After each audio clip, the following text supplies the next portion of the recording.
Hello, ladies and gentlemen, and welcome back to another Neki broadcast. Today we are finally watching a competitive match. I'm not sure. Obviously I'm not sure. It might have been part of the competition, but I highly doubt it was. So we are watching a game of Mato's. So just so you know how I did it, I basically loaded Mato's game repository. Then I covered the first half, and then I closed my eyes and I scrolled top to bottom and basically clicked on one replay. So this might be a game of Matos where he lost, or a game of Matos where he won. I have no idea. And in order for you to help me, guys, please don't describe games. Just send games to me if you want them cast on my channel. Interesting games, please. And don't tell me the winner. So you might want to rename the file, and for example, on competitive websites, you get something of the sort X1Y.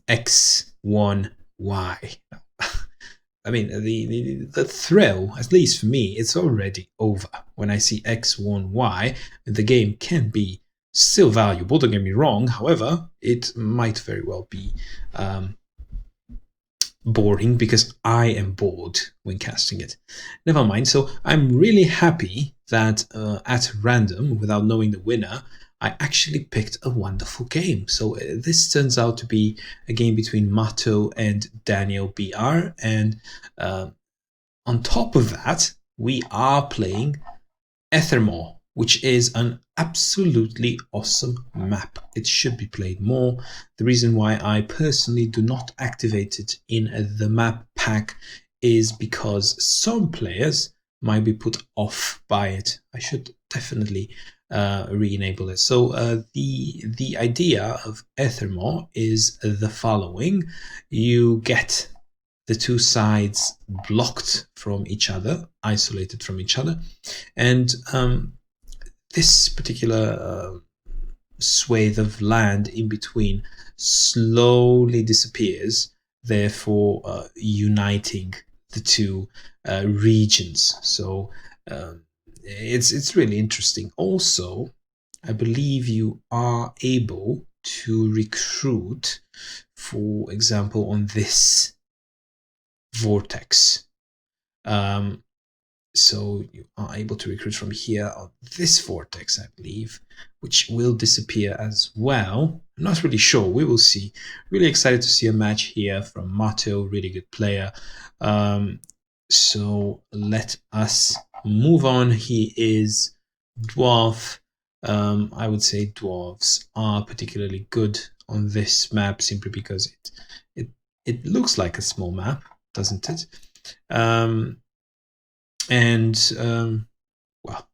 Having sturdy dwarves. Also, the map only has 7 villages. Let's have a look. 1, 2, 3, 4, 5, 6, and 7. So therefore, low income, low number of units. Might be mistaken based on how much gold is allotted per village. Of a low number of units, low income. Therefore, factions with stronger, reliable units like dwarves, I would say, have the advantage. Orcs, I would expect them to be particularly strong here, and I'm going to see what Daniel BR is. Let's play side's turn. He's Loyalist, and he went with 4 calves. This is absolutely insane, ladies and gentlemen. I'm really happy I am casting this, and Daniel BR is either trolling or really wanting to win this. So let us see here. 1, 2, 3, 4, 5, 6, 7, 8, 9. That's never going to reach. So probably 1, 2, 3, 4, 5, 6, 7, 8. That's never going to reach. 3, 4, 5, 6, 7, 8. Okay, so these 2 recruits here do. Okay, 1, 2, 3, 4, 5, 6, 7. Okay, perhaps this one will reach this village here. Then this one will reach this will reach this village here, then 1, 2, 3, 4, 5, 6, 7, 8, 9. Okay, if this cav is quick, and we will see in a second, then this cav will reach this village, then that village, and then this cav will reach from here, 1, 2, 3, 4, 5, 6, 7, 8, 9. Okay, he needs these two calves to be quick in order to have this pattern. So kind of 2 villages this turn, and then 2 villages the other turn. Then he will use this other cav, 1, 2, 3, 4, 5, 6, 7, 8. Yeah, that's a valid recruit. Then leader here, and then this cav, 1, 2, 3, 4, 5, 6. I would have said a fencer here would have been a bit better, right? A bit more diversity, right? But we shall see what will happen next. Let's see these dwarvish fighters. What are they up to? Steel clad, going up and down here. This one here, this one here. This one, I'm a bit worried, to be honest. This one here, and then the poacher going back, and then the griffin rider going forward. I'm a bit worried about Red's village grabbing pattern, but who am I to judge? Yes, there it is. He did not recruit anything else, probably does not have the goal to. Let us see now the village. Okay, quick, great. So he was lucky. Probably this is what he was doing. He was recruiting a cav. He said, okay, it's quick, therefore it's useful for grabbing these villages towards west, right? So he recruited another cav, turns out to be quick, another useful village grabber. Therefore, he said, now I need proper cav for fighting, and this one is quick as well. This one does not really matter, to be fair. And then he said, I'm just going to keep going, which I absolutely like him. I like Daniel BR a lot more after seeing his recruit. So there, I'm a bit confused. I'm really confused, yeah. So he could have grabbed these 1, 2, 3, 4, 5. He could have basically done the same thing, but with the units translated towards the right. And for example, this one could have gone here. I mean, more or less. And then he would have had one more village. And then he would have been fine. He probably wants to do this, and then have another cav ready to pillage. This is really, really interesting. But yes, I mean, I'm a bit confused about this. Unless next turn there will be a small gap in this terrain. Therefore, he could pillage here. This way, it's a masterful move. But again, it remains to be seen. As you can see, Dwarf is quick to to go to the gap and probably grab this village as well. And as you can see, the gap hasn't opened yet, which is curious.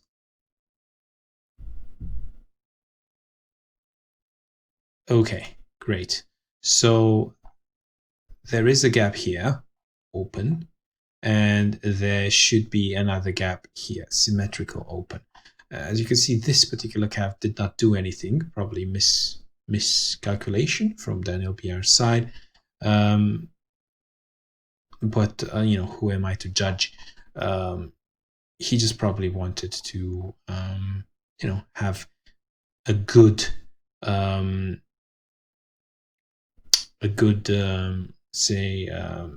some good numbers, some solid numbers on that side, perhaps do a run by, perhaps make an attack. Again, I wouldn't have played it this way, but it's still valid. It's still strong. 3 cavs on this side. Never something to laugh at. And now you get this opening here. Symmetrical again, but as you can see, this is already very well covered from our dwarf player. He's shifting some units around here. He realizes that there isn't much coming from this side. Therefore, he's putting this cav, he's taking this cav towards the southern flank to help with the attack from our dwarf player. And he is going to be absolutely fine here, I think. See, he's using the cav to block one slot on the spearman. So if these they are all blade wielders, right? They are all wielding blade, and if you hover over the blade, you can see minus 30% cavalryman. Therefore, the cavalryman is quite resistant to blade, right? So from this perspective, the cavalryman will not die from 2 attacks. Plus, it's a poor use of their time attacking the cavalryman. My only problem here is if these guys do go for the cavalryman, one of them would have to go from 20%. That would be poor placement of dwarfish units, so it's not worth it. But if they do go here, right next to the village, then this cavalryman will have a hard time retreating, simply because this particular terrain has a penalty of 4, as you can see right here, this corner. So it has a penalty of 4. But nice little placement, little skirmish here. Really interesting to see what will happen. And of course, more spearmen. I mean, spearmen are excellent at exchanging blows with dwarvish fighters, thieves. They can even keep up with thieves. So a thief is 13 gold, whereas spearman is only 14. So swarm versus swarm, I think in the end Loyalist wins, and he has such a great leader. Dwarf also has a great leader, so I would say this game is so far even. So I'm excited to see how it will progress. So we see here, oh, that was an interesting play.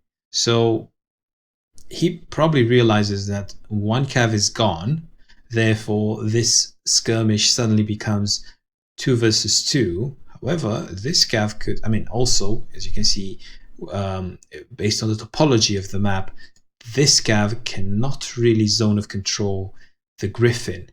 So normally this cav could have landed on 1816.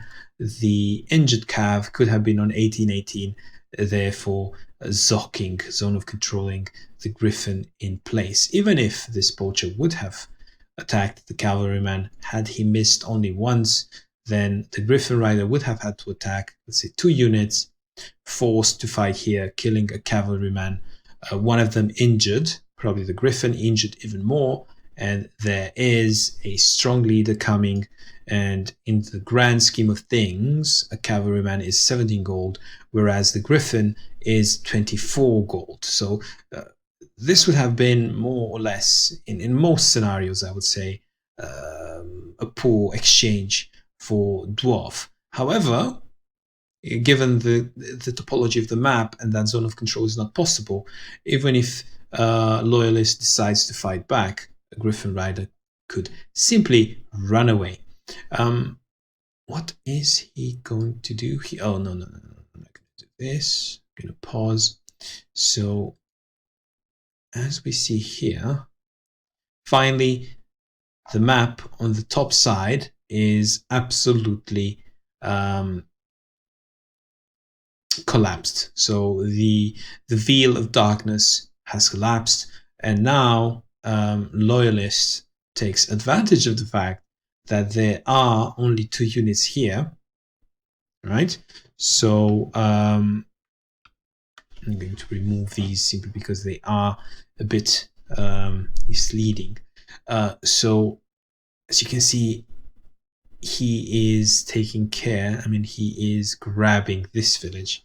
Well, actually, it's misleading anyway, because all villages are green and all labels are red, so there must be a bug. Anyway, as you can see here, the calves, as I said before, is grabbing this village. He can be zone of control, plus the dwarvish steelclad can now start recruiting poachers. However, day is coming. We have calves incoming. Calves can reinforce faster than poachers. You could say Dwarf Steelclad Motto could probably recruit Thunderers, and Thunderers are indeed better at dealing with Loyalists during the night. However, Thunderers 1, 2, 3, 4 can't even reach this village. They would have to be quick for that. Also, a Thunderer on 30% dies pretty quickly. I believe it has almost as many hit points as the poacher, but they are more expensive than the poachers, obviously. So from this perspective, I like Loyalist's position better, simply because he can reinforce with calves, and realistically, the dwarf does not have an efficient. I mean, poachers are really efficient at dealing with calves during the night. However, day is coming, so I like Loyalist's position a bit better in the north. However, this map is about a balancing act, balancing the left-hand side with the right-hand side. On the right-hand side, as you can see, just let me in, very nice positioning from our Loyalist player. As you can see, he's making sure he's preventing the backstab. So we have 4 units versus 4 units. None of the units can commit a backstab. None of the thieves can commit a backstab. He's really making sure that also the village cannot be attacked from too many sides. He does not want to lose this village. 50% calves, high resistance to blade, 1, 2, 3, 4 blades. So from this perspective, great unit composition, keeping the dwarf at bay, and day is coming. I'm liking Loyalist position quite a lot at this point. I wish I was Loyalist. Plus, even if this leader was to reinforce, this leader could also reinforce relatively efficiently, unless Mato would recruit an Offseeker, putting this red mage in danger. Then I believe red would be fine. So I'm really curious whether Mato does recruit an Offseeker or not. So we shall see here. Is the Offseeker coming?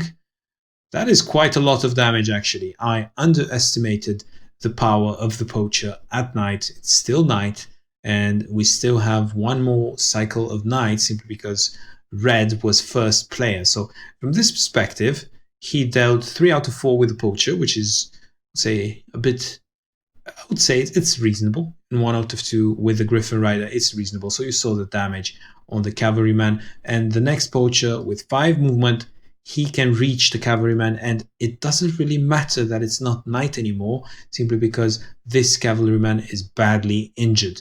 However, in this process of putting damage and stress on this cavalryman, look at this Griffin Rider. It got so injured.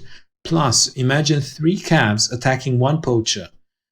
They will hurt. They deal it. I know it's night, but they still deal combined a total of 45 damage. I mean, some of it obviously will be defended, but still, that's a lot of pressure on a 30 hit points poacher. So actually, it's a back and forth fight top. Plus, because a poacher was recruited, now this leader can recruit another cav and then waltz in. He does not really care. He can be a total player, like North American people say. So he can absolutely wreak havoc on red.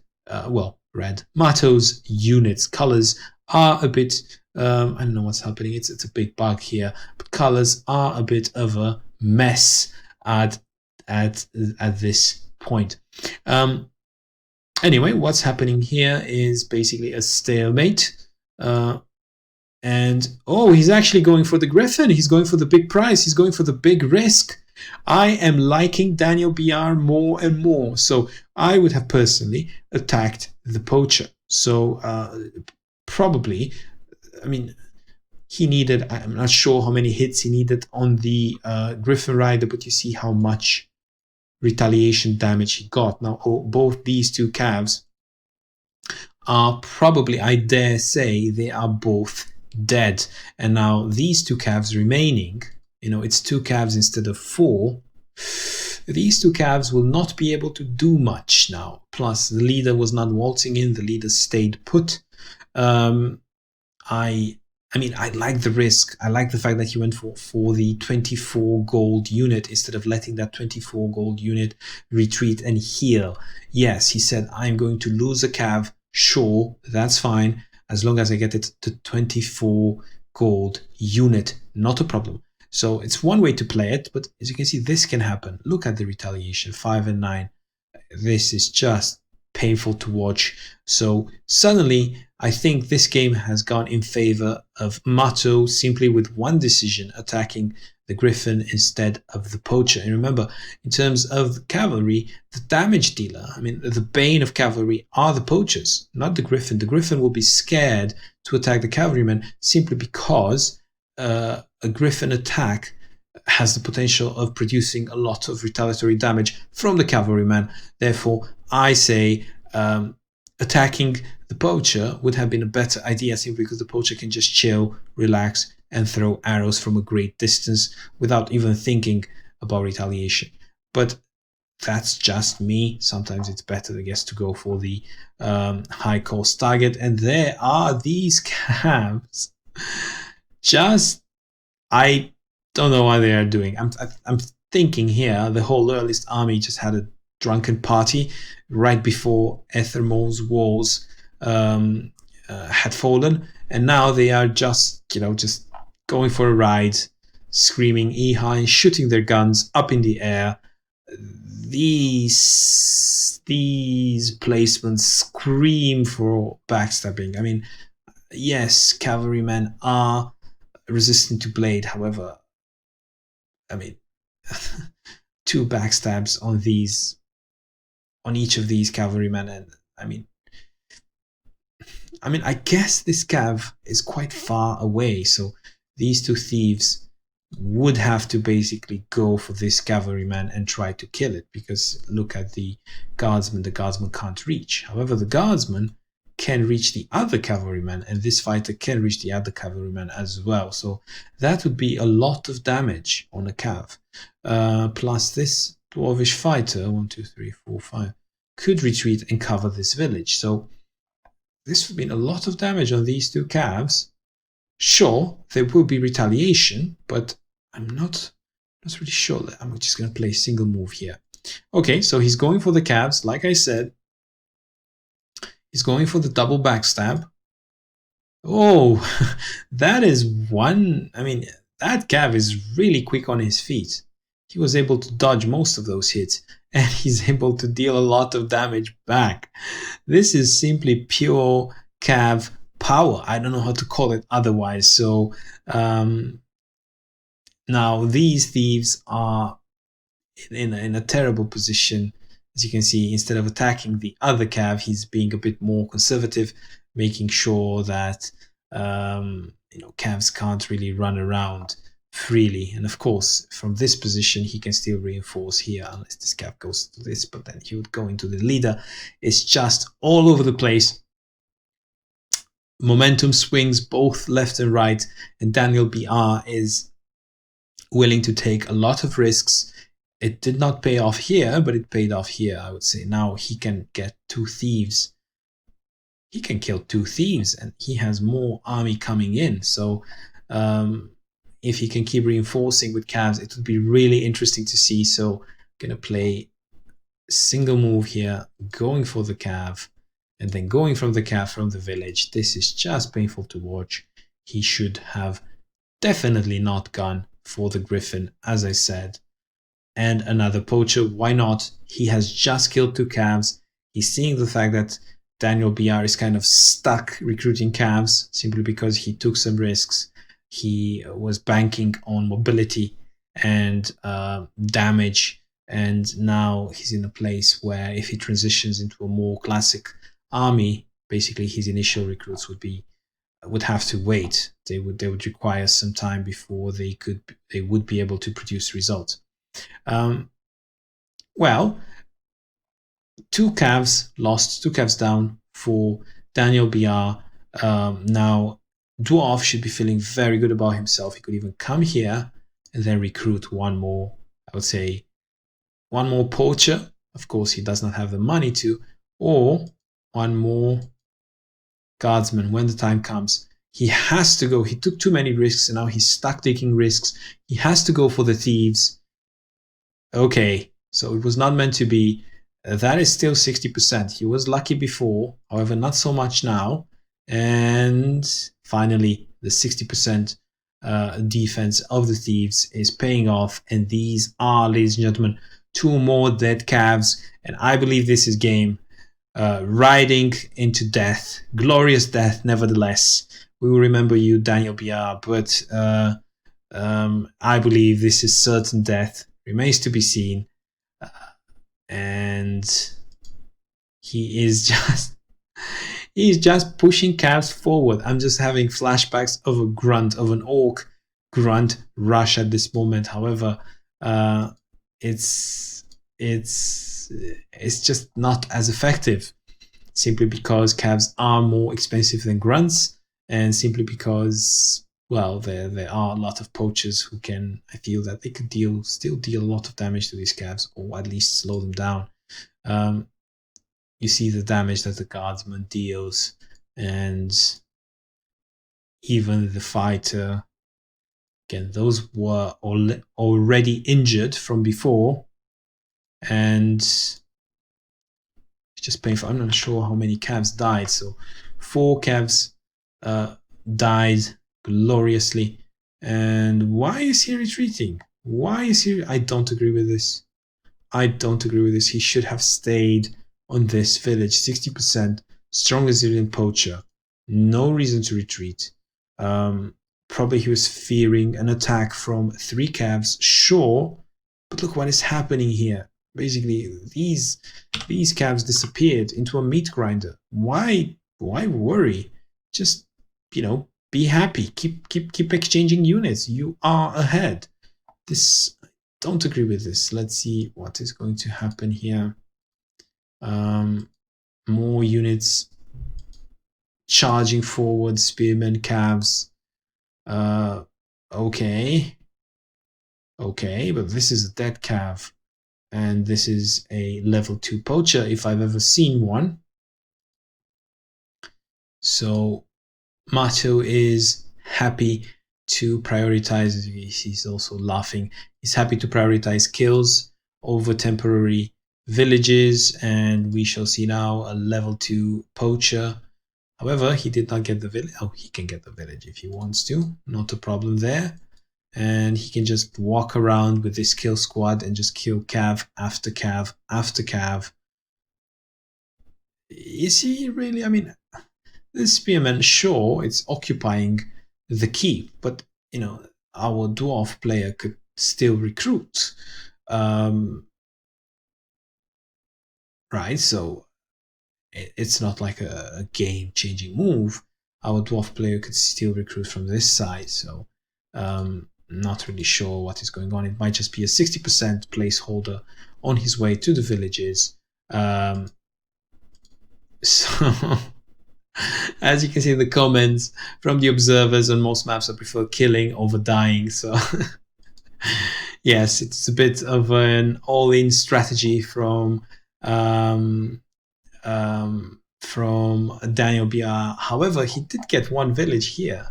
Another village here. So even if he lost like 5 calves, I believe this particular spearman would be relatively difficult to kill. And these will die quite. I'm trying to find positives at this point for Daniel BR, but I think he took too many risks too fast. And as you can see now, the recruit coming in on this castle, so you can see now the reinforcements coming directly into the fight. However, night is coming at this point. Loyalist doesn't deal that much damage. I think the leader could even go, so he could recruit and then go and attack from 60%, and he could be absolutely happy with himself. Again, kill squad going forward on the northern flank.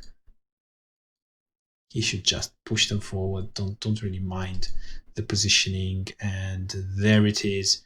Attack on the spearmen and backstab even to add insult to injury. Oh, not yet. I guess just locking the spearmen in place. Perhaps also getting the thief into position for pillaging the next village, and I would just play side's turn at this point because I feel that there isn't much that Daniel BR can do at this point. As you can see, he's trying to do damage control. He realizes he lost the fight top. He realizes that this recruit is short-lived. He has nowhere to go. He's trying to make a run for the mountains. However, I believe Dwarf will beat him to it, and for 3 out of 3, and it's going to be tough. If Daniel BR is going to make a comeback, it would have to be the greatest comeback of all time, and I do hope it will happen here live commentary on my channel, and I really hope it happens. I'm now rooting officially for Daniel BR simply because he took a lot of risks, and I'm sure it could happen. Wesnoth, everything is possible. However, it's really difficult to see how at this point. So Mato is playing really well, not taking any risks. He's ages ahead. So he's already in modern era, and Daniel BR is still fighting with rocks and sticks. So he's ages ahead. He's not forcing anything. He's just recruiting more poachers to make a night attack. He knows that there is little that Daniel BR could do. I would like to see an Oathseeker soon enough. Slowly but surely, the Dwarvish army is inching forward, and sure, one more village grab, but does it really matter at this point? Well, he's doing a good job at reinforcing his army, right? He has spearmen, he has this line of calves, another spearman, a fencer, and a strong leader. So if this army is going to attack into this during afternoon, I would say that, especially with 3 poachers, I would say definitely Daniel BR would be the victor. So from this perspective, for the time being, he is fine on southern flank. However, on the northern flank, he is fine, obviously, because it's day. However, when night comes, even this heavy infantryman, I don't see him with great eyes, simply because it does have, so for example, he does have 40% resistance, but still, that's a lot of units who are going to attack him. Okay, the Oathseeker, which basically is the indicator that our Dwarvish player is willing to attack. As you can see, Loyalist can defend very well. However, he does not have the unit numbers to attack himself. And now, again, as I was talking about this is basically a very high penalty for the Cav. So this is the only disadvantage of this unit placement. And you can see he's not taking any risks. He's just placing the guardsman forward. Did not even attack with the guardsman because he wants a guardsman with full hit points on 30%. It's 30%, yes, but all these 4 will attack his guardsman but get a lot of retaliation damage back. And he went for the Oathseeker, and that is going to hurt. But I guess it was an important kill because now the Oathseeker can't really do much. He can't really eliminate the target on the village. So that is one way to do it, I guess. Well, he could eliminate this target. Well, not even needed, I guess. So you see, even if he has a lot of resistance, there are a lot of units with bonus damage there attacking him, so he will die eventually. That infantryman, 40% resistance is not the answer to everything. So yeah, he's dealing some good damage. However, he has lost a village in return, and you see, it's just painful to watch. He died basically from 2 turns. And GG, I can't win this, but you did give us a great fight, great risks. Well, you see what happens when you take risks like that.